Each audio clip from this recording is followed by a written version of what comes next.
All right. Good afternoon to everybody. Um, Last week discussion, in the last discussion, we looked at world religions. Under world religions, we looked at the goals accepted by or held by different world religions. We looked at different types of religious goals, ultimate aim of religions by following a religious life.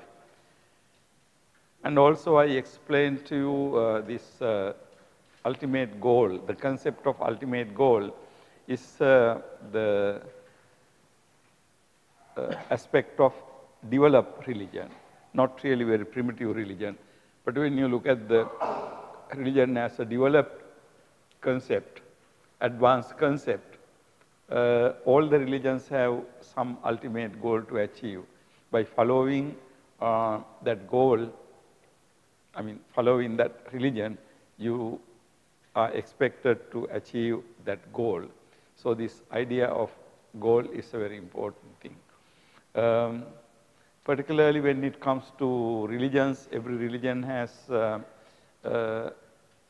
certain ideas about the end. Now, for example, in the theistic religions, they refer to the end or how the world comes to end. Now, this end of the world, how the world comes to end, is related to the final goal. Now, when we read theistic religions, for example, we have this concept of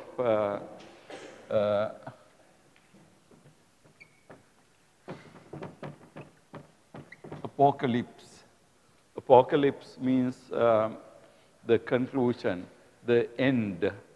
So according to, for example, according to the Christian belief, there is a beginning, and then there is an also end.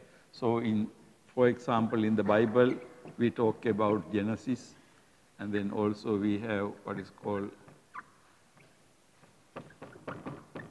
apocalypse. So the idea is that the universe is created by God at some particular moment, and then it goes to so this is the beginning, and then it goes like this, and then this is the end. So the beginning and the end. So God created, and then God concludes it. So this idea is quite prominent in theistic religions, God-centered religions. So the world started. Now, if you read in the Bible, Old Testament, there's the beginning chapter is called Genesis. Genesis means the beginning. Now, in the Genesis chapter, you read how God created the universe. Okay?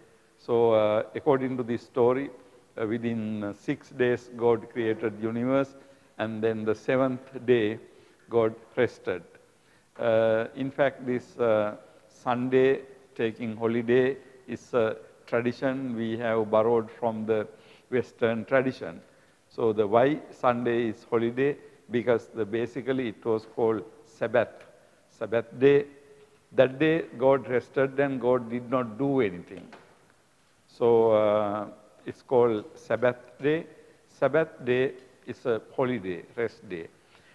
In fact, up to very recent time in many Western countries, Sunday they did not do anything. Sunday people did not do anything. Now, of course, that has changed. But still, Sunday is not a working day, but people do many other things on Sunday. But those days, even many other things were not done on Sunday. It was just for people to go into church and, the afternoon getting ready to go to work next day or something like that. So this whole concept comes from this creationist view. God created universe within 6 days, and then 7th day God rested. Now, this Genesis, or the beginning, then has an end, conclusion. Okay, that conclusion is described by the concept of apocalypse. How the world ends. Now the story is over. So in the Christian traditions and Christian, Judaic, Islamic traditions, you see that they do not cremate. They do not burn the dead bodies. They bury the dead bodies. The idea is that one day, when the day of judgment, the dead people will rise up from the graves. And then God gives the judgment, and then either they are sent to hell or to heaven. So, the idea is that you don't burn the bodies. You only bury the bodies. So, that final day is called, in the Christian tradition,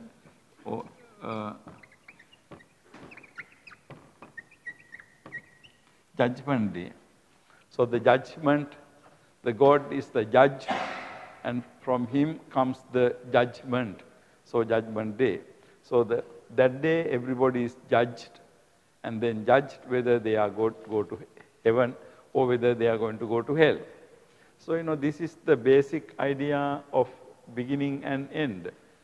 Now in the Christian theological language, there is an aspect called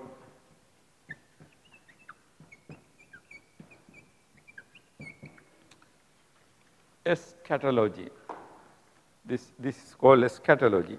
Eschatology means the doctrines related to the end. Doctrines related to the end is called eschatology. So eschatology is an important doctrine in the Christian and the theistic traditions, because they talk about the end. Now, why end is very important? Because as God created and started this universe, he will conclude it, finish it. So after that, no more, nothing. So, the beginning and end.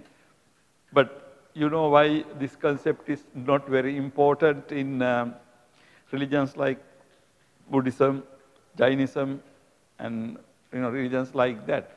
Because particularly in Buddhism, we do not believe in last day of the universe, or we do not believe in the beginning day of the universe. Generally, we say that the universe doesn't have a known beginning, universe doesn't have a known end, right? So the Buddhist view is that usually we think that it goes through some kind of the cycle. It goes through a cycle. So it goes like this. So at some point, there can be pauses, but of course it's not a complete stop or end.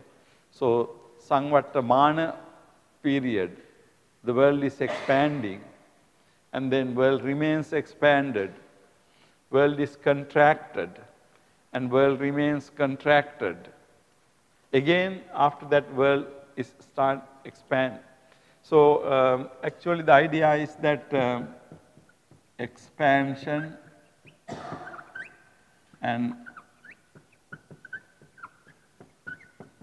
contraction, expansion, Sangvattamana.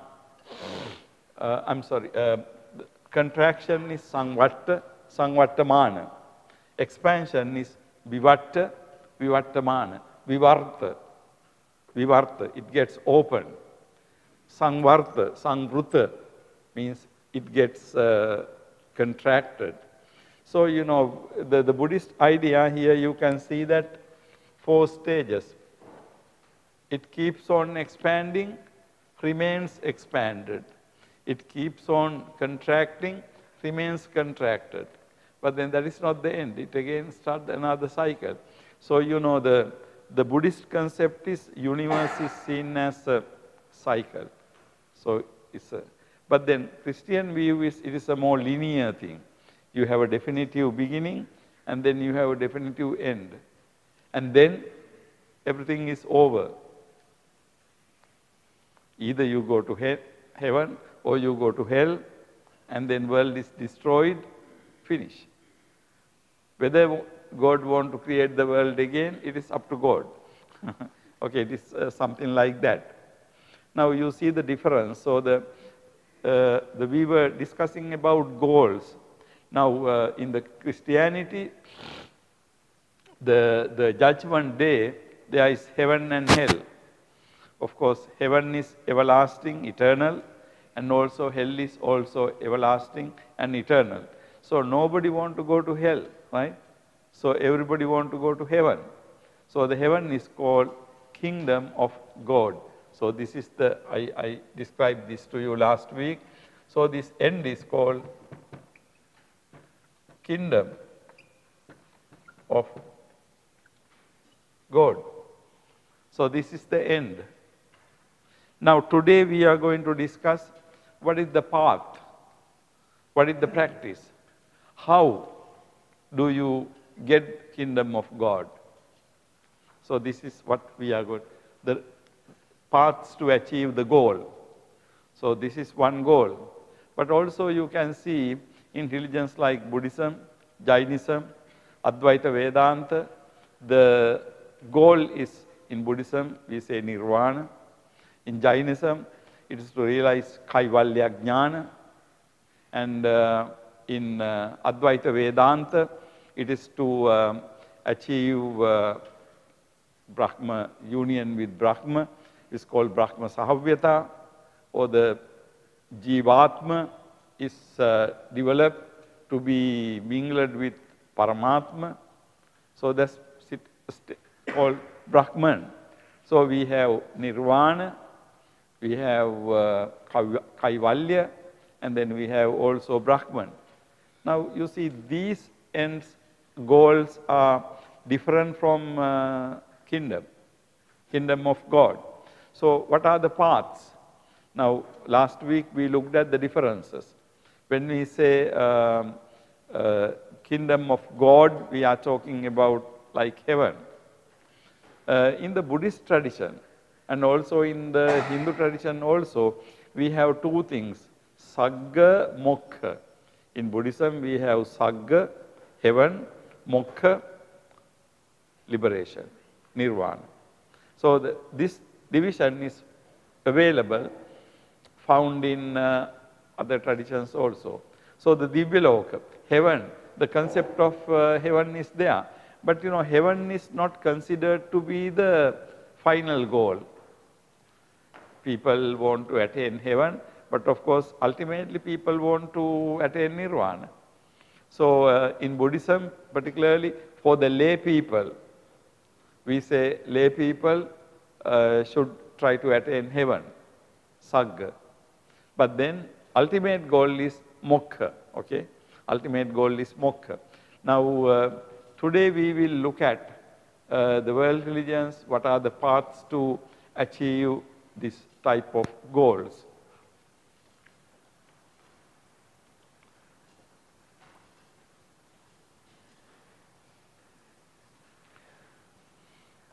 Path or the means of attaining the ultimate goal is an important aspect of religion.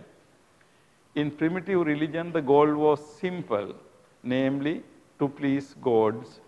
For this purpose, various rites and rituals, dance and offering were performed. At times, sacrifice, animal or even human sacrifice was performed.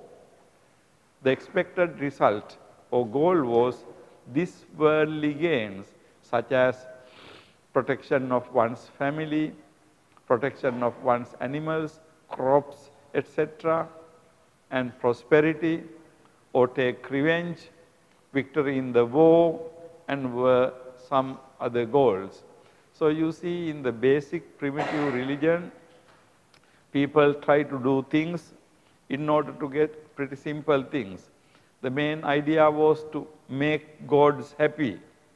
When gods are happy, then you request something from God, and then happy gods will give you those things. So this is the basic idea. Now, for that, you have rites and rituals, dance, and then offering, sacrifice. Sometimes very common sacrifice was animal sacrifice, but sometimes even human sacrifice was performed in order to please gods. So, sacrifice is one major thing. So, in many primitive religions, animal sacrifice was there, but in some other religions, even human sacrifice was there. So, the whole concept is that in order to please God, you have to make certain sacrifice. In the Indian context, we call this yaga or yajna. Yajna or yaga means the sacrifice. So, in the primitive religion, what did they expect by doing this? The protection of one's family, protection of one's livestock, animals, cattle, etc. And increase of crops, protection of crops, and prosperity. And also sometimes revenge. Take revenge on your enemies, victory in the war, and also similar things. These are the things that were expected, and in order to get these things, you do sacrifices, you do offerings to gods. In fact, even up to today, in some religious practices, you have this. Even in countries like Myanmar or Sri Lanka, any other countries, sometimes these things are there. People believe in different gods, and then in order to make them happy, you offer certain things, and then you expect something in return. So this is a pretty simple thing. Simple thing in the sense, this is something, the major important character is this. By doing this, you expect something worldly, something for your day-to-day life. It's not a life after death, okay? So in this primitive religion, people were expecting things for this life. It is not for anything afterlife. So it is for this life, people were expecting things. So the major important difference is that in the primitive religion, you are trying to achieve certain things for this worldly gain. This worldly gain means for this life, for this existence, okay? This is what is basically expected by this primitive religion.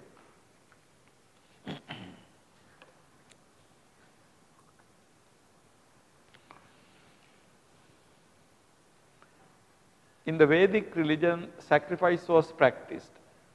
What began as a simple act of offering food to gods gradually became very complex and elaborate activity, involving large amounts of grain and killing many animals. Now, one example we can know about sacrifice is India. In the Indian Brahmanic tradition. In the Brahmanic tradition, this sacrifice or yajna started as a very simple act, but then gradually it became a very complex act.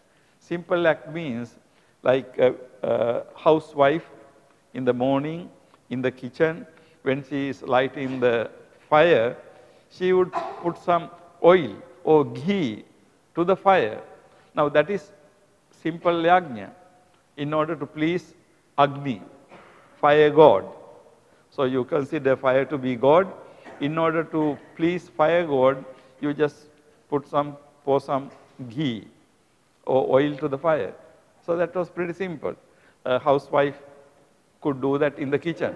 However, this simple thing gradually evolved to be a very, very complex thing, very huge thing, taking so much time, okay, taking so much time.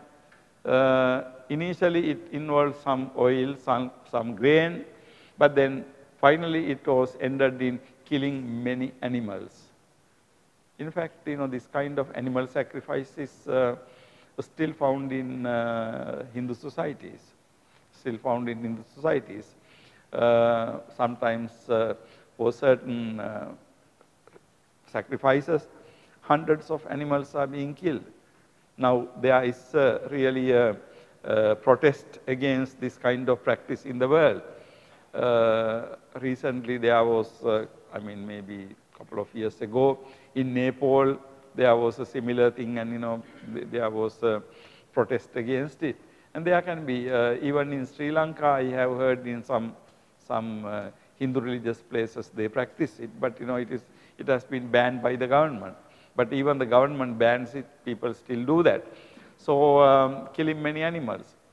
In the Vedic tradition, sacrifice involved the service of 4 experts named Hotru, Udgatru, Adhvaryu, and Brahman. Actually, in Vedic tradition, the yajna became a very, very complex expert activity. Now, as I said earlier, a small, simple yajna could be performed by the housewife in the kitchen. However, gradually, depending on how much money people have, this practice became very complex. Ultimately, it evolved to be something very complex involving 4 different experts. 4 different experts. Now, the first one was Hotru, one who invited gods to sacrificial ground. So, when you prepare everything, but preparations take sometimes days and weeks, because you have to prepare seeds for each god, and the gods were supposed to like certain things, and you have to provide those things before the god. So like that, preparations took, very careful preparations took long time. And then having made all the preparations, then you have Hotru, one who invited gods to the sacrificial ground, so you invite. And then we have Udgatru, one who sang the hymns in praise of gods. In fact, in Vedic literature, Samaveda, Rig, Yajur, Sama, Atharvan. So the 3 Vedas, Rig, Yajur, Sama were very well known. I mean, they were more ancient than the Atharvan Veda. So Samaveda is containing these psalms or hymns, songs to gods. And then we have Adhvaryu, one who performed the offering. So the Brahmin who performed. And then Brahman, overall director of the sacrifice, there was a senior person who was in charge of whole affair. So it was a very, very complex affair involving days and sometimes months, okay? And then singing appropriate hymns. Now in the Hindu tradition, we have Rigveda, Yajurveda, Samaveda. So these 3 Vedas were actually the collections that were made use of in the sacrifice. Atharvan Veda is somewhat later. In that Veda, you have mantras and other things. So entire Vedic literature has something to do with yajna. So you can see that this yajna has a very important meaning in Brahmana Hindu tradition. In fact, they believed that you have to perform the yajna very proper manner so that the gods can be happy. So the world system runs smoothly if the gods are happy. If they are not happy, the world will be full of disturbances. So yajna was believed to be a means to maintain the system of the world. So system properly works if you properly perform yajna. So you can see that this religious act you do here was connected with the order of the universe. Okay?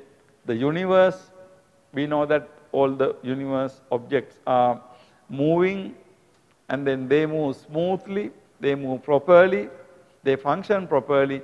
They believe that if you perform the yajna. So therefore, yajna in the Brahmanic tradition is a very important thing. As you can see in the second paragraph, it involved not a simple activity, but expert activity. Okay? So actually, you should read more about the nature of Indian Hindu performance of yajna. But basically these 4 people are involved. And then now yajna again is the purpose of yajna is heaven. Purpose of yajna is heaven. Or purpose of yajna is also this worldly. Certain gains, certain things in this world. Now, for example, when a king wins a war, he will come back and perform a yajna, believing that this war was won with the help of the God's blessings. So you perform yajna. So in that manner, people perform yajna. And then in Hinduism, two paths: the path of action, karma marga, and the path of knowledge, jnana marga, are mentioned as the path. Now, of course, yajna is not for moksha, okay? Yajna is for swarga. Yajna is for this worldly gains, like victory in the war and prosperity, rain, and these things. However, when we go deeper into philosophy, this karma marga and jnana marga, these two are to occupy a different level. They are really the moksha marga. They are not for the heaven, okay? So this second aspect is very important.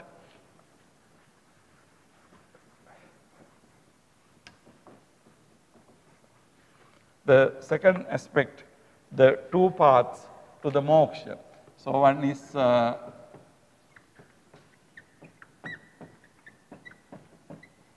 karma marga, the other one is jnana marga. Karma means action. Jnana means knowledge. What are these two paths? Now, subsequently in the Brahmanic tradition, they developed the concept of moksha. Okay? Now, this is connected with what we are going to discuss next. When they developed the concept of moksha or liberation, for the liberation, they, of course, yeah, I will come to this subsequently, and then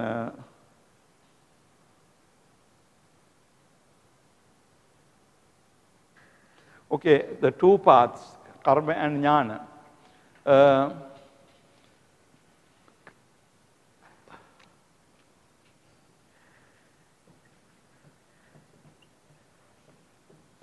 The moksha, liberation is the goal.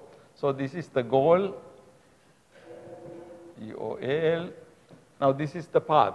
So when you say karma marga, the path of action, the path of action and path of knowledge. Now why these two different things? Now in the Brahmanic tradition, one simple way to explain this will be, in the Brahmanic tradition, there were Brahmins who performed yajna, okay? Now, in the Brahmana life, in the Hindu life, there are so many rites and rituals associated with people. So, the Brahmins were needed in order to do those things. They are called sanskara. Sanskara means things you have to do. So, when a child is born, when somebody is getting married, when someone passes away, in similar things, in all these occasions, there were certain religious rites to be performed. So these religious rites to be performed actually with the help of Brahmins. The people cannot do just by themselves, because Brahmin is the kind of intermediary between gods and human beings. So that if people want to do something, offer something to gods, they thought that it has to go through the Brahmin. Because Brahmin is, according to the religious belief, created by Brahma from his mouth, and then Brahmins are the people who can connect gods with human beings. Now, of course, this is the Hindu belief. So the Brahmins are really the priest. Priest is the person who connects this world with the divine world, with God. Okay. Sometime I see in English language usage, Buddhist monks are sometimes use priest. I think that that usage is incorrect. Buddhist monks are not priests, okay? Priest is a person who is really doing offerings and sacrifices for God, okay? Priest is like that. So the monk, Buddhist monk or bhikkhu or bhikkhuni is not a priest, okay? So I mean that is simple, sometimes simple misuse of English language. So the bhikkhu or bhikkhuni can be in some sense a monk, but not a priest, okay? Now Brahmin is a priest, because priest is a person who do services to gods. So in the Indian context, Brahmins are priests. Now they did karma. What they followed is called karma marga, because that is action. That is one sense. And then what is the jnana marga? Jnana marga is in fact what became very popular in the tradition subsequently. In the Aranyaka and Upanishadic periods, in Brahman tradition, certain groups of Brahmins started retiring into the forest and then meditating in the forest, okay? So if you look at the Vedic literature, we have 4 different Veda: Brahmana, Aranyaka, Upanishad. So the Veda and Brahmana is basically connected to karma marga. And then Aranyaka and Upanishad are connected to jnana marga. Because Aranyaka means in the forest. The Brahmins, certain Brahmins retired into forest and, they lived the life of reflection. Now these Brahmins did not perform yajna, okay? Now yajna tradition is social tradition. It is full of different things to do, and also it is a tradition, noisy tradition with words, because you have to sing songs, the Vedas, hymns, and so it is a noisy, loud tradition. However, this tradition is silent tradition, okay? This is silent. People reflected, people meditated, okay? So in the Aranyaka and Upanishad, Upanishad is the most developed aspect of Vedic religion. Upanishad means the very important secret doctrine taught by the teacher to his pupil, so Upanishad. So in the Upanishadic tradition, they believed in meditation, bhavana, okay? So this is called the jnana marga. In fact, in the Upanishadic period, reflection developed, and it was called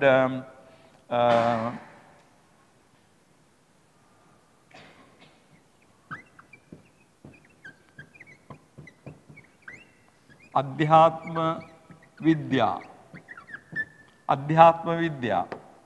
Sorry. Adhyatma means internal. Vidya means knowledge. So you can translate this word as inner knowledge. Adhyatma Vidya, inner knowledge. Adhyatma Vidya is inner knowledge. The Upanishadic period, this attaining moksha was understood as involving inner knowledge, Adhyatma Vidya. You develop the knowledge about your inner psychological state, or in the Hindu view, inner Atma, okay? So that is what is called Adhyatma Vidya. Here in the karma marga, you can see karma is basically the sacrifice. So you do sacrifice, many sacrifices. But subsequently, you come to this more subtle aspect of attaining the goal, namely through knowledge. In other words, you can say the moksha can be attained by action, and also moksha can be attained by knowledge, by developing knowledge and by meditation. Actually, the second aspect is also closer to Buddhism, right? It's closer to Buddhism. But then initial aspect is jnana marga. The karma marga, doing it through action. Now, how did this happen? Actually, it happened when the yajna started. It was not connected to moksha. However, later, among the Brahmins, this distinction developed, because some Brahmins went into forest and they started meditating. So they maintain that the moksha can be achieved by meditation, adhyatma vidya. Then, of course, there was idea that, so what is going to happen to the Brahmins who are performing yajnas? Then gradually developed the idea of karma marga. Not only by knowledge, not only by reflection, you can also achieve moksha by different types of actions. Okay? So this is basically the idea. Now today, from these two concepts, people understand something little different. Karma marga is, if you take today, present situation, not only in Brahmanism or Hinduism, in general, some people believe that religious purpose you can achieve by doing social work. Some people believe that religious purpose you can achieve by meditating. Now, I mean, in a way you can apply this to Buddhism also. In Buddhism, we have some monks who are living in society, who are doing social work. They teach, they preach the Dhamma, and then they run hospitals, run schools, and do social work. And then there are other monks who are living in the Aranyas, forest, and they meditate. Now, even in Buddhism today, we can see these two groups of people. And also there are some monks who are learning, who are studying, doing things silently. And there are other monks who go to society and, who do things. So there are two different groups of monks, really. In Buddhist history, in Sri Lankan history, we had these two words called Gramavasi and Aranyavasi. Gramavasi means monks who lived in the village. Aranyavasi means monks who lived in the forest. So monks who lived in the forest, they did not have much to do with the village, the people. They lived in the forest. However, the monks who lived in the village, they had to look after the village people, they have to look after their welfare, to teach the children, a lot of things. Now, this division you can see, you can find in Buddhism. So the Gramavasi, Aranyavasi. And then related to that, Grantha Dhura, Vidarshana Dhura. Grantha Dhura means studying, teaching, doing things with the books. Vidarshana Dhura means meditating. So on the one hand, they are learned monks. On the other hand, they are more practicing monks. So, this distinction, we don't use these two terms, karma marga and jnana marga, right? We don't use the two terms. But even though we don't use the two terms, I think in Buddhism also we find this practice.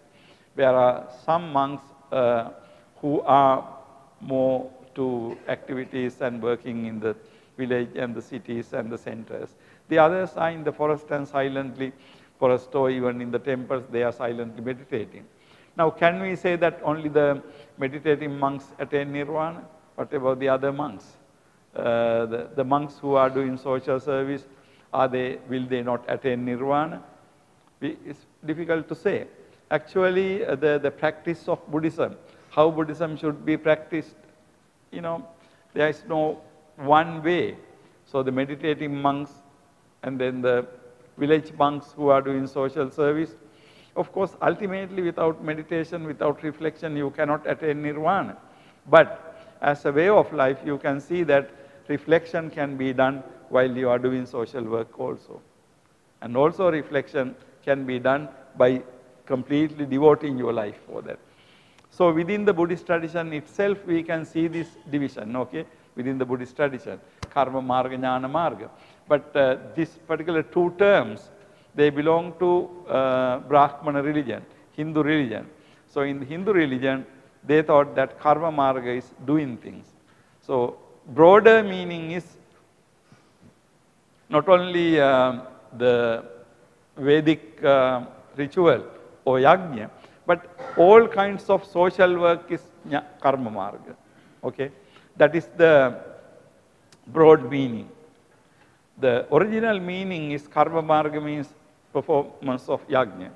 However, by today, this concept has become, it's being interpreted much broadly. So according to that, karma marga doesn't necessarily mean yajna. Karma marga means any type of activity done by religious people. So in other words, there are two ways of following a religion. One way is, the working for the people. So out of compassion, you do things for the people, so that is one way of doing the things. The other way is really, going to the reflection. So today, karma marga has acquired somewhat different meaning, okay? And then jnana marga basically means, the true knowledge, which is represented by Aranyaka and Upanishad. Now, even in the morning discussion, I told you, in Buddhism we have Panyaya Chassa Disva Asava Parikkina Honti. The asravas will be exhausted, avoided, having seen with the wisdom, Panyaya. So, seeing through wisdom or Panya is the means. We discussed in detail in the morning. Now you can connect it, with this, the whole concept of path. So you have the religious goal and then the path. So two paths, karma marga and jnana marga. Now this you can understand in society, in any religious society, there can be people, religious practitioners, who are more to activities, to do things, right? And then, in the monastery, you are building a new building, so which requires a lot of work. But, another monk can be sitting and meditating. But the idea is that the monk who is running around, going in a truck to bring cement and all these things, he should also be understood as a practicing monk. So doing those things is not something unrelated to religious life. This is also one way of doing religious life. So this way you can see that these two concepts, karma marga and jnana marga, can be seen in a broader perspective.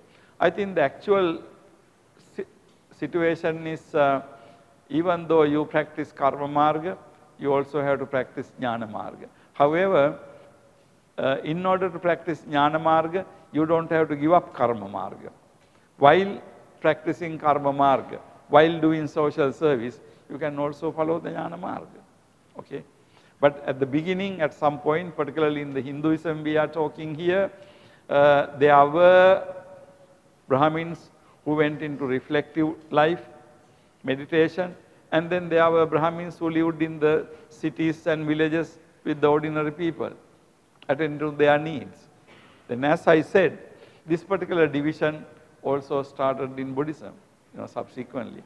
So even today in the Buddhist society, we can see some monks are living in the village or town and doing things. Some others are going into forest. They live long time in the forest meditating. So that you can see in the Theravada tradition. Also you see something like that in the Mahayana and also Vajrayana traditions. Okay. So basically this idea of karma marga and jnana marga, this concept is a very broad division which you can see up to today in different religious traditions. Now, depending on the nature of the religion, the goal and the path to those goals differ. Accordingly, in theistic and non-theistic religions, the path and the goals differ from one another. You understand that? Okay, the path and the goal differ according to the nature of religion. In theistic religion, path, goal is one and the path is according to that different. Non-theistic religions and the goal is one and also goal is different and path is also accordingly different. So we have to understand this path, goal and the path depending on the nature of religion. We cannot talk about only one goal and one path, okay? There are many paths. And then also there are many goals. But then basically, among these many goals, in the theistic religions, religions that believe in God, you can see that the goal is in some way or other to be in the heaven, to be with God, to be born in heaven, those. But then non-theistic religions, the goal is different. Goal is something to be create within yourself, realization, and then that requires a different path. So depending on the nature of religion, whether religion is theistic or non-theistic, goal is different and also path is different, okay? Depending on the nature of religion.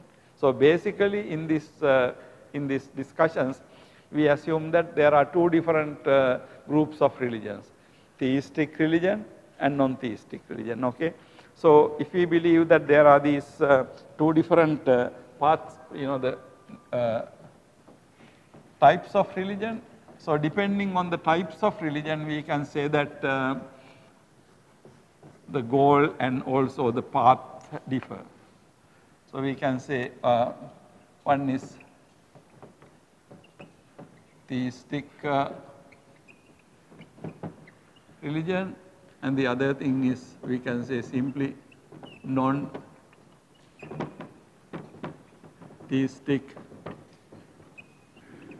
religion.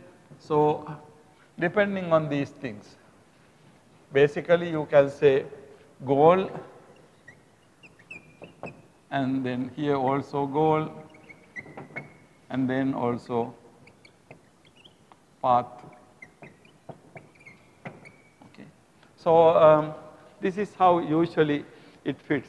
In theistic religions, ultimately, goal is basically one, although there are minor differences. Goal is basically one.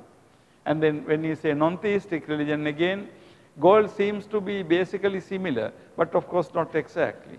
Now if you take Buddhist Nirvana, is not exactly, or it is different from Jaina Kaivalya Jnana or Advaita Vedanta Brahman. Okay, so we have different goals and different paths. So in the non-theistic religions, in Buddhism, we say Nirvana, and then Jainism we have Kaivalya, and then Advaita we have Brahman. Now these are the goals. Now then, of course, the path. Now here in the theistic religion, we have basically what is called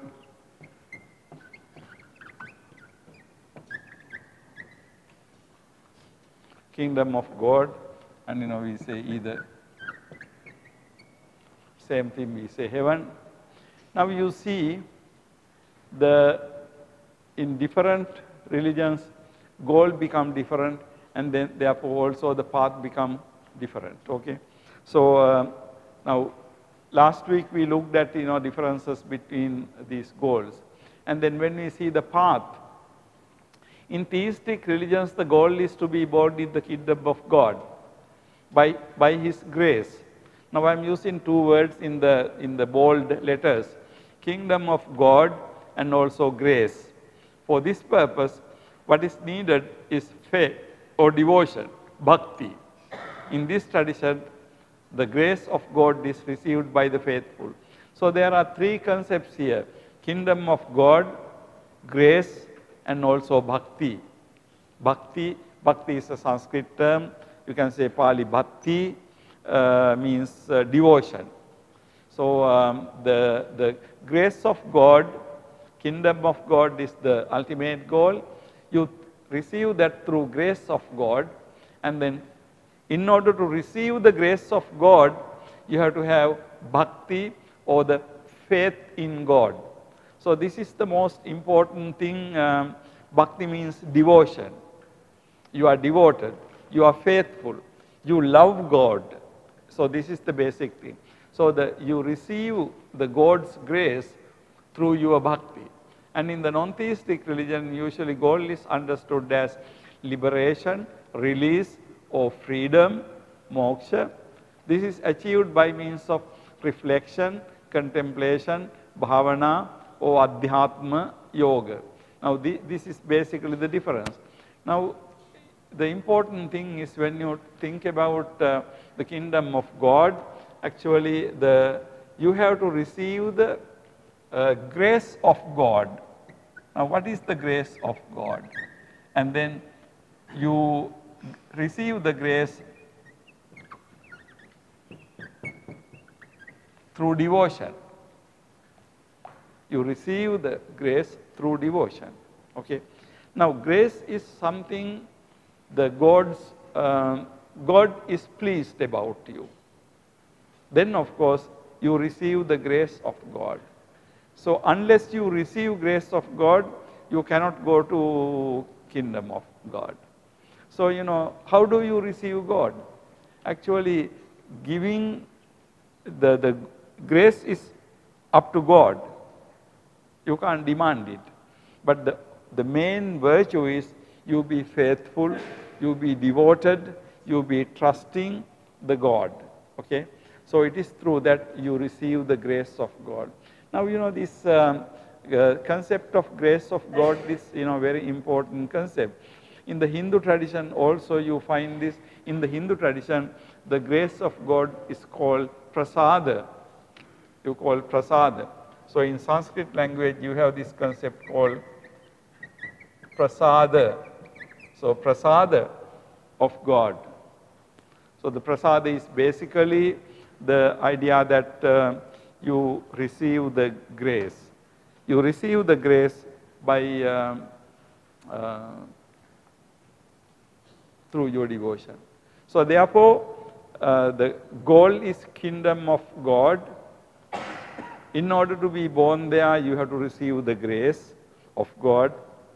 And then in order to receive grace, what do you have is you have to have the devotion. So therefore, in other words, in the theistic religions, the path or the means of achieving the final goal is devotion. Means is the devotion. Now in Buddhist tradition we have the concept of saddha. We will look at this concept little bit in detail little later.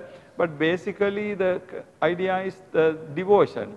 When you are a devoted person to God, of course devotion means you completely trust God. You don't have any doubt about God. Now I think let me see, mention here.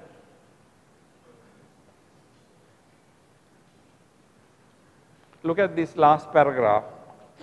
The role of faith or love in theistic religion is crucial. According to an Old Testament story, God asks Abraham to sacrifice his son for him. Abraham trusts and obeys God so much that he immediately gets ready to sacrifice the child. God prevents him from doing so, but was testing Abraham's faith. Now this story occurs in the Old Testament. In Old Testament there is a book called Isaiah. This book Isaiah, you find this story. The story is that God wanted to test whether Abraham has the complete trust in him. You know who the Abraham is. Abraham is the first person in the Judaic tradition. Last week I told you he had what is called the agreement, covenant between God and himself. So in order to come into this agreement, covenant, God wanted to test Abraham's faith. So God said to Abraham, sacrifice your son to me. And what is sacrifice means? You kill. You kill your son for me. Then Abraham, without any question, without anything, he just gets the child and keeps in the altar and try to kill him. But then God prevents it. But to see that, now this is the kind of devotion, kind of faith God-centered religions want from you. If God says, kill your son, you must be able to kill him. Because the idea is that if God says, if you don't trust God, then of course you will not do that. So then you are not trusting God. So that trust is, absolute. You can't question about it. So if God says something, you have to believe that it is the right thing to do. Then you don't question. You don't look back. There is a story, this kind of joke. One guy was falling down from a cliff, and then finally he grabbed a branch of a tree. Now he prays God. He prays God, oh my God, save me. Then God appears. God says, okay, my child, I will save you, but let the branch go. Release your hand. Now, like Abraham, whether he is ready to lose his hand. Now, if we let loose the branch, then of course, he will fall down and get killed. But if you believe in God, you will let it loose, right? Because you believe that God will save you. Now, Abraham's situation is, God says to Abraham, kill your son for me. But Abraham doesn't have any single problem. He just gets kill the child. I mean, that is the kind of faith. So, this is what is called devotion or faith or love, in different words. In fact, when we take these two different religions, the most important thing is there are two different paths. Now, these two different paths are in simple language called love and wisdom. So, on the one hand, theistic religions talk about love as the path, and then non-theistic religions talk about wisdom as the path. So based on this distinction, two types of religions are described as Bhaktic religions and Jnanic religions. Now these two words are actually used in English works. So some religions are called Bhaktic religions. Other religions are called Jnanic religions. What do you mean by Bhaktic religion? What is the meaning of Bhaktic religion? Now this is a Sanskrit word made into English. Bhaktic religion. The other word is Jnanic religion. So Bhaktic religion is what? The religions that advocate Bhakti. Bhakti means devotion. In Pali discourses you have two words, Bhakti and Pema. Saddha Mattang, Pema Mattang. Saddha, Pema, Bhakti. So these terms are you find in the Pali discourses. Saddha, Pema, also you can say Bhakti in Pali, but basically you don't find this very much. You find Saddha and Pema. So Bhaktic religions are really theistic religions. In the theistic religions, Bhakti or devotion is the main virtue. In Hindu religious tradition, we talked about Shaivism and Vaishnavism. In fact, if you look at Shaiva and Vaishnava literature, Shaiva and Vaishnava literature is full of Bhakti songs, Bhakti works. Now, in the Devalayas, in the religious places in India, these Bhakti verses are they are sung by devotees. So, a lot of devotional songs are there. So, part of their religious life is, to sing these devotional songs in praise of God. So, Bhakti is very, very important. Now, in some Hindu religious works, this devotion is compared to something like love between man and a woman. Like a woman loves a man, a religious person loves God. So, it's very interesting. I know that in here you don't read Sanskrit literature very much, but there is a very well-known Sanskrit literature called Gita Govinda. Now, Gita Govinda is really a religious devotional poetry. So, full of religious devotional poetry. It's also a very beautiful Sanskrit language. The songs can be sung in musical, according to musical instruments. So, Gita Govinda. Now, there are so many books in so many languages in India. Of course, India has many languages, songs for gods. So, in the contemporary Indian religion, Shaivism and Vaishnavism are both, basically has this devotional songs. So, love. So, this love is something like ultimately the love between a man and woman. When you read Gita Govinda, you can see that the Gita Govinda, the love life of, or the affectionate combination of Radha and Krishna are put into songs.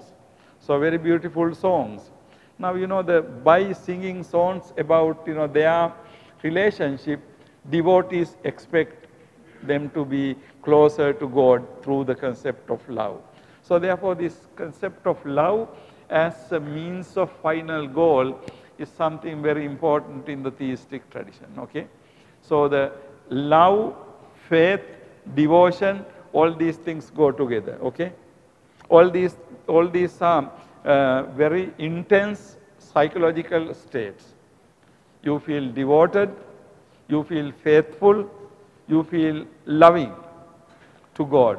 So, you love God, you devote your whole self to God, and also you completely dedicate your life to God.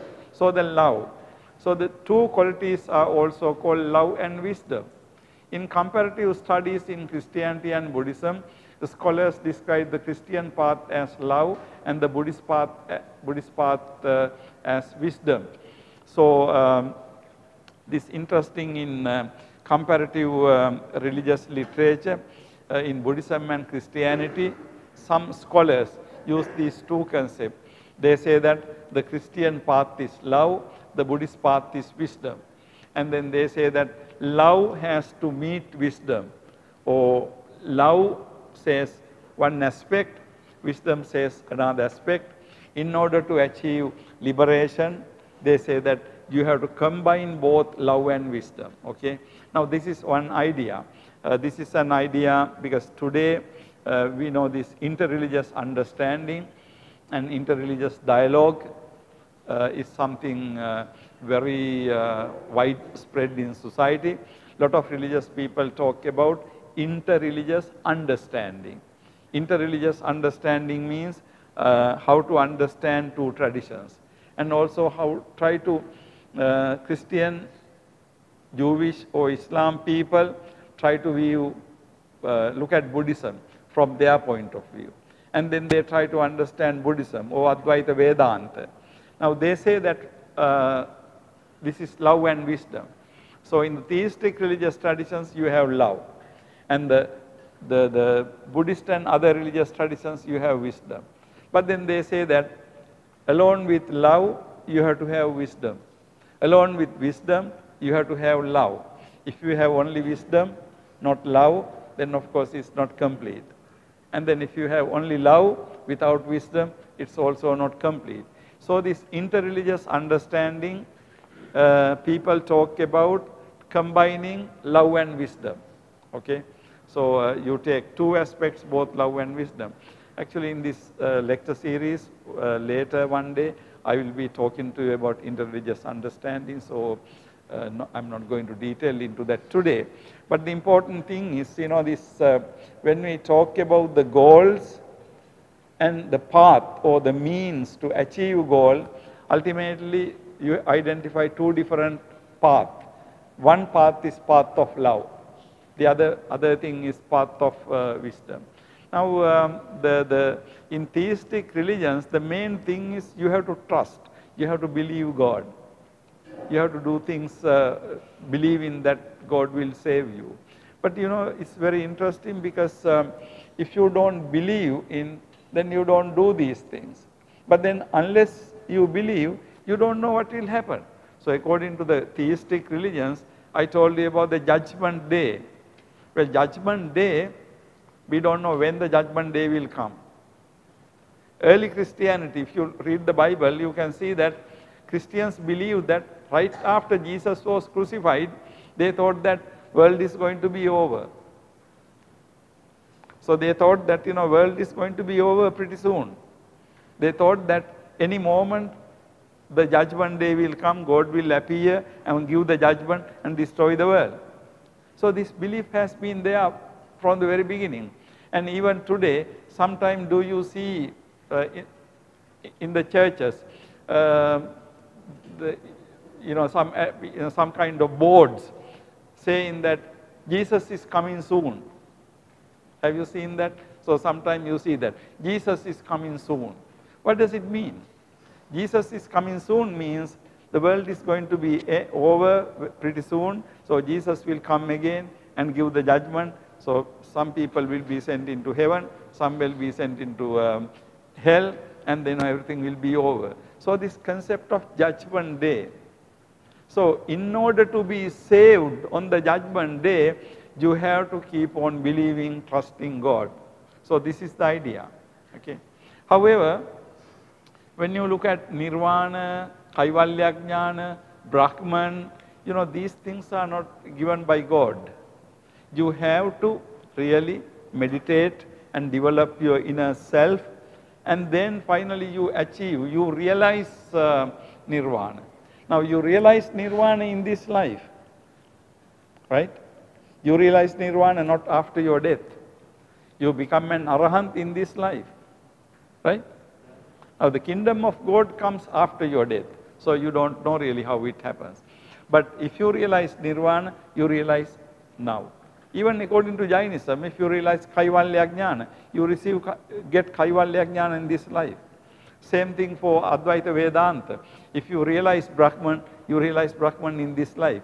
So the one very big difference between the two is, in the Bhaktic religion, in the theistic religion, end comes after your death.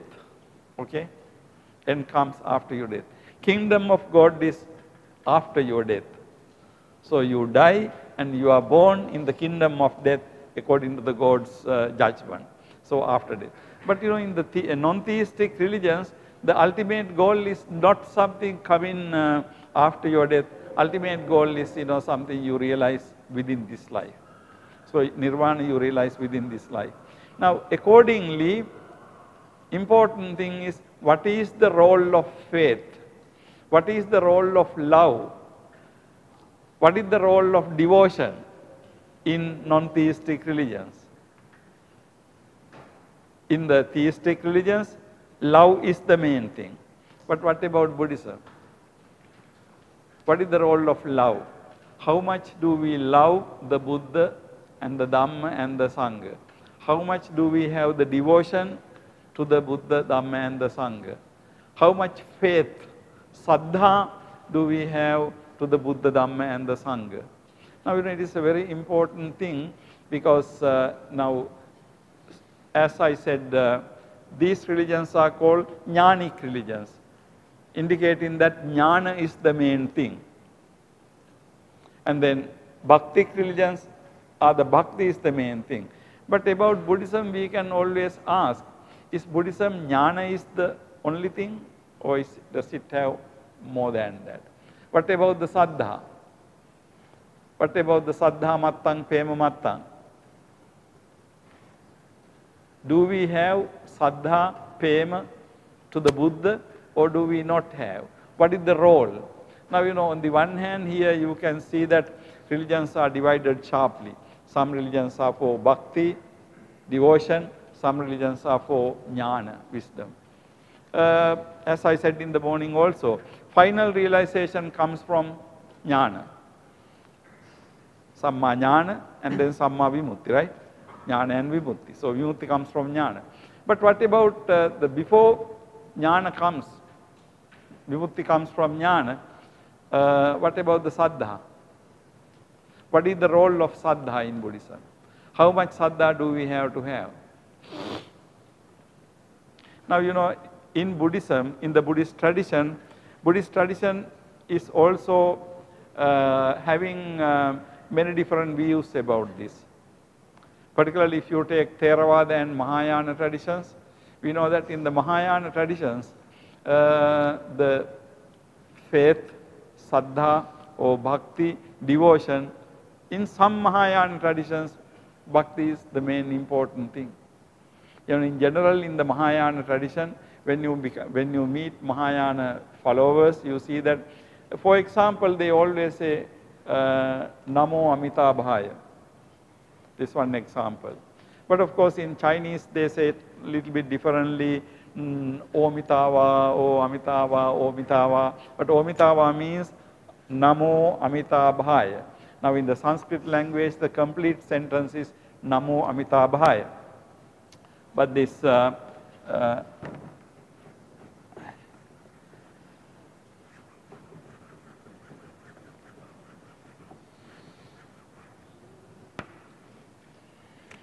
we say Namo Amitabhaya.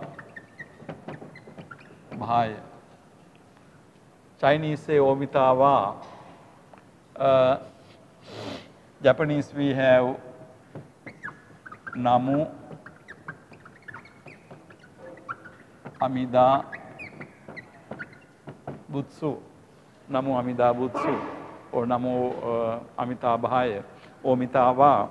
What is the meaning of this? Actually, you think about Amitabha Buddha. So in the Mahayana tradition, they believe that you have the Amitabha Buddha's name, the devotion all the time, and then when you die with this thought, you are going to be born in the Sukhavati Vyuha, where Amitabha Buddha is living there. Now, you know, this is a quite different from Theravada concept. Now, in the Theravada tradition, we don't believe that Buddha is living in heaven, right? Buddha attained parinirvana. Buddha's body was cremated, so nothing. Now, Buddha is only a name. Buddha is not living anywhere. However, you can see this in the Mahayana religion, this idea that Amitabha Buddha is living in the Sukhavati Vyuha. Sukhavati Vyuha, blissful heaven, okay. So, Buddha is living forever there, and then all those people who have devotion to Amitabha Buddha will be born in that heaven along with the Buddha. Actually, that concept is not very different from kingdom of God. In the kingdom of God, God is there, you are born in the kingdom of God.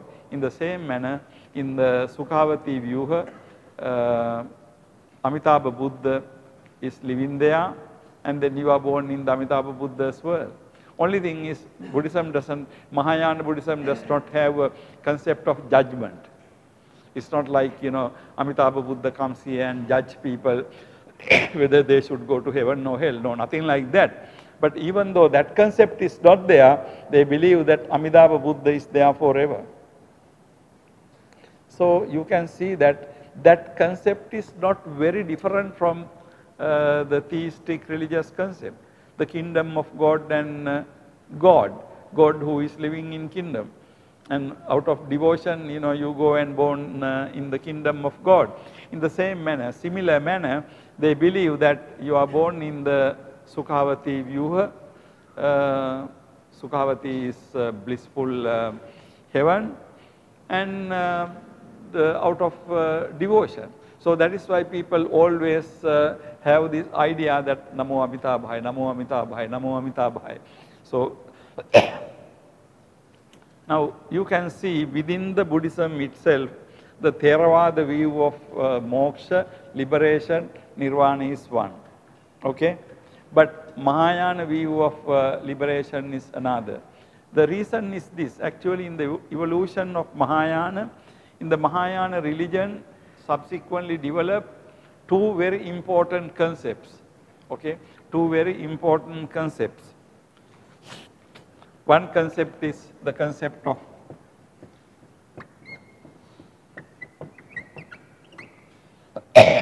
self-power. Other concept is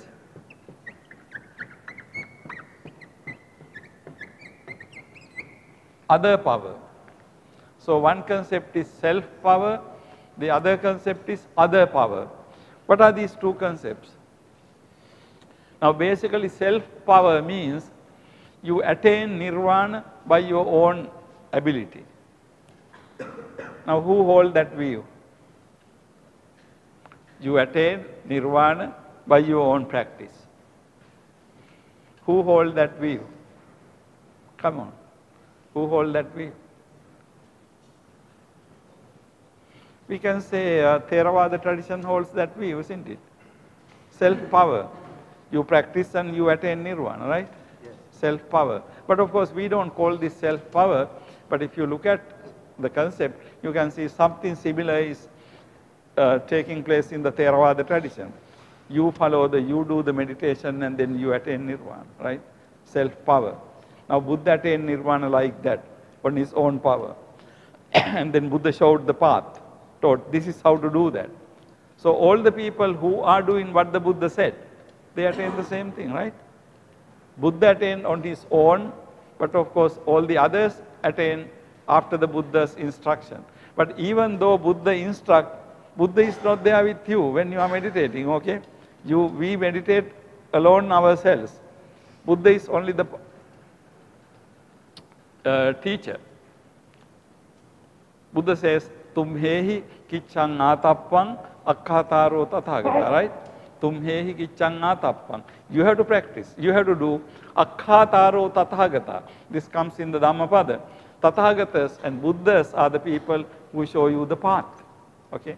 Now, self-power means something like that. You attain nirvana by your own power. But then in the Mahayana tradition, they develop a concept.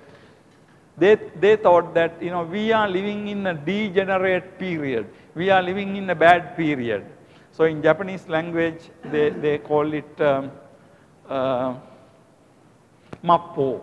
Mappo means M-A-P-P-O, Mappo. This is like what we call Kali Yuga. Mappo. So they say that we are living in Kali Yuga. Kali Yuga means bad time. People are bad. World is bad. People are weak. They are spiritually, they are not very strong. So they thought that we are living in Japanese language, they call it Mappo. We are living in Mappo. Mappo means we are living in a Kali Yuga. We are living in a bad period. In a bad period, you don't have self-power. In a bad period, you don't have self-power, and then you have to believe in other power. What is the other power? Something outside, not you. Something outside coming and helping you. Okay? Something outside coming and help you is the other power. Now, who is this other side? Coming outside. Who? It is the Buddha. In the Mahayana belief, it is Amitabha Buddha who is helping you. So it is through the power of Amitabha Buddha you are born in the Amitabha heaven. So this is basically the self-power and other power. So when it comes to Buddhism, it is very interesting for you to see this concept. Actually, our time is passing, so what I will ask you to do is, you go home, your places, and then look in these two concepts, self-power and other power, and also Mappo. When you come next week, bring some ideas, because right now it appears that you don't know about it. But also there are two terms, Jiriki and Tariki. Jiriki and Tariki. These Jiriki, Tariki, Mappo. These three are all Japanese terms But Giriki and Tariki means self-power and other power. But again, you look in the Wikipedia or you look in the encyclopedia, see what is Giriki means, what is Tariki means, what is Mapo means. And then you will see, I will ask next week some of you to explain it, so come prepared. Now, what I want to briefly tell you is when we look at Buddhism itself, there's a very important question: what is the role of devotion? Now, in the theistic religions, role of devotion is very clear. If you are not don't have devotion, you will never attain it. Right? You have to believe in God. But then Buddhism, what is the answer? Now you see that in Buddhism, we can't talk about one Buddhism, because Mahayana Buddhism seems to be different. Now even in Mahayana Buddhism, not all Mahayana are believing in like that. So even within Mahayana tradition, there can be differences. So when we talk about Buddhism, you just can't talk about one Buddhism, okay? In Myanmar, in Sri Lanka, we talk about Theravada Buddhism, it is true. But when we talk about Buddhism in general, we have to talk about Theravada, Mahayana and Vajrayana. Now in these three traditions, you can see that devotion has different places. So what is the place of devotion in Theravada? Think about it when you come next time, okay? What is the devotion in the Mahayana tradition, particularly in the Amitabha tradition, Sukhavati Vyuha, okay? So the concept of Sukhavati, blissful heaven. Anybody remember the one single word this day we are using for the Sukhavati in English language? Anyhow, it is the blissful heaven. So that idea is different, okay? So when we look at to summarize, when we look at the means, goals of religion, we can see that goal of two different religious traditions. Theistic tradition goal is one, the non-theistic tradition goal is different. And then depending on these two differences, theistic tradition, the main virtue or main thing through which you attain your goal is faith or devotion. But then when you look at the non-theistic tradition, reflection, it is prajna, basically the wisdom. So that is why people say that in comparative studies in Christianity and Buddhism, scholars describe the Christian path as love and the Buddhist path as wisdom. So path of love and path of wisdom. So ultimately, it looks like we have two paths, path of love, path of wisdom. Path of love to go to heaven, path of wisdom to attain nirvana. But the question I raised is, path of love, what kind of role love or saddha plays in Buddhism? What is the place of saddha in Theravada Buddhism? What is the place of love of saddha in Mahayana Buddhism? Those are interesting things for us to think when we think about it. Okay, I will wind up from there. Do you have any questions or comments? Yes, sir. Go ahead. Okay.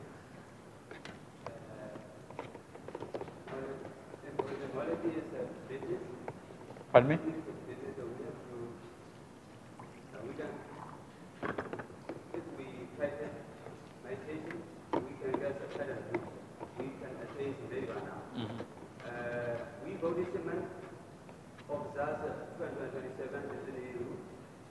We cannot control, we cannot observe a little rule. We can get a current rule in this life if we meditate.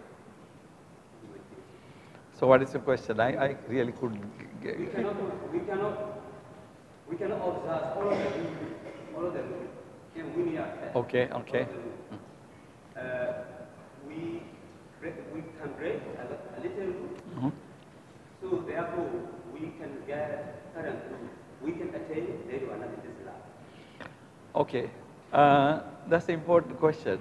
Actually, it depends on when you talk about the rules, there are two types of rules, okay? Some type of rules, actually I did not introduce that distinction. Some rules are dealing with things that are wrong, not because of they are really wrong, but they are wrong for a monk. But they are not really ethically bad. For example, for a monk, running on the road, laughing is bad, right? But you know, that is not a papa. You understand the difference? Yeah. Running on the road, laughing is violation of a rule, okay? But is that a papa? Is that the ethical violation? No, it is not ethical violation. Running on the road, laughing is bad. Killing is also bad. But killing is an ethical violation. But running on the road, laughing is not like that. It is not good simply because you are a monk. But suppose you are in the thick forest, nobody is there. So who cares whether you laugh or whether you... You see, so actually Vinaya rules are two types. There are certain Vinaya rules which are related to the public life. When you walk on the road, it is one way you have your robe. But when you are in the temple, you don't have your robe like that. So you see, there are certain things. So what I am trying to tell you is this. Those certain rules which are not really proper, they will not be really a problematic for attaining nirvana. But if you really do something proper, killing, stealing, and things like that, then that is going to be problematic. Or anantariya karma, that's going to be problematic. So, but I'm not saying that you don't mind about the minor rules. No, you should try to preserve them. But what I'm showing you is there is a difference between the two. Okay. Actually, the distinction is called Panyati Vajja and Loka Vajja. I will be talking about to you in ethics later. Okay. That's why I did not introduce that concept. So the running on the road laughing is really a Panyati Vajja. It is wrong because Buddha said that it is not good for you. But otherwise, if you are a just ordinary person, you can jump in the road and laugh and no problem. That's not wrong, right? So that's a Panyati Vajja. But there is also what is called Loka Vajja. Loka Vajja means things that are really wrong. Killing is wrong. So like that. Okay. Any other question?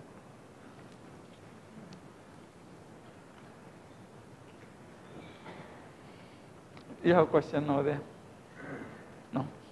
Oh, I thought you were smiling, so. I like to get a question from these CRLs, but nobody's asking questions. Okay, thank you very much. So we will wind up for today. Next week when you come, again, Jiriki, Tariki, and Mappo, and this concept, please refer to encyclopedia and get some knowledge, okay? So we will further discuss. Thank you very much.